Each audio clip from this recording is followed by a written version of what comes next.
За сайхан цуцгааж гинөө.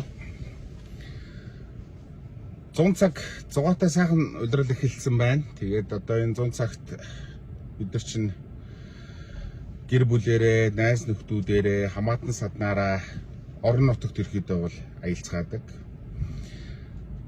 Энэ аялах хугацаанд бараг өвлөөс илүү энэ 100 цагт илүү их тийм орон нутгийн аваар ирэхэд их гардаг.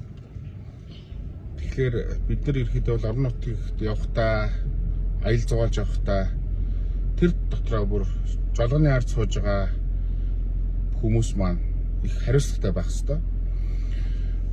Гэхдээ тэр хариуцлага жолооны ард гэхээс илүүгээр миний хувьнаас та одоо яг өөдөөс ирж байгаа машинд ийм нэг хоёр хөөрхөн хүү суугаа явж байгаа гэсэн үг. Таны машины ард бас нэг хоёр хөөрхөн бас хүүхдүүд чинь сууж явж байгаа. Тэгэхээр энэ хүүхдүүдийн аюулгүй байдлыг бид нар бүгдээ бас бодох ёстой. Тэгэхээр хурдаа тохируулж ирэхэд хариуцлагатай, анхаарал болгоомжтой хандах хэрэгтэй. Тэгээд машин гэдэг бол А цэгээс Б цэгт хүргэж өгөх ёстой ийм л унаа.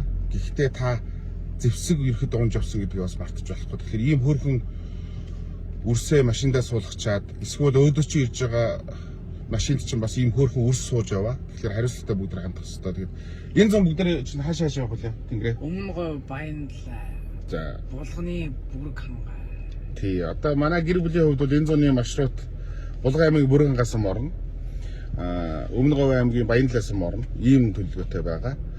Тэгэхээр бүгдээрээ энэ үрсээ ирэхэд бодоод нойрчин хүрээд жоохон нойрмолох юм бол зөөрмөлөх юм бол зогсоод майхнаа бариад хөвгүүдээрээ жоохон ажил бас сургаад тэгээд сайхан Монгол нутаг чинь сайхан шүү дээ. Тэгээд тэрийгэ ирэхдээ бол майхнаа бариад амарчих хэрэгтэй.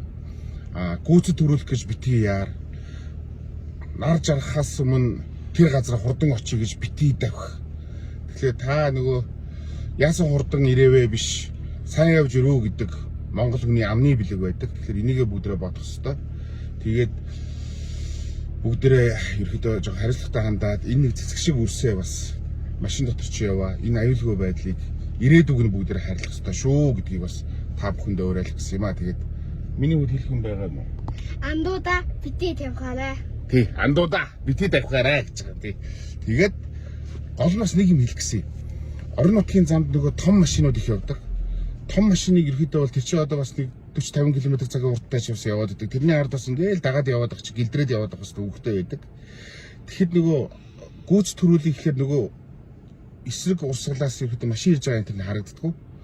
Тэгэхээр нөгөө одоо гүйц төрүүлж болно гэдэг нэг том тэргүүд чинь бас одоо сүүлийн үед бас аюу гоё болсон байлаа шүү дээ. Аюу тийм одоо хариуцлагатай гэх юм уу, одоо соёлтой гэх юм уу нөгөө тохиогоо өгдөг.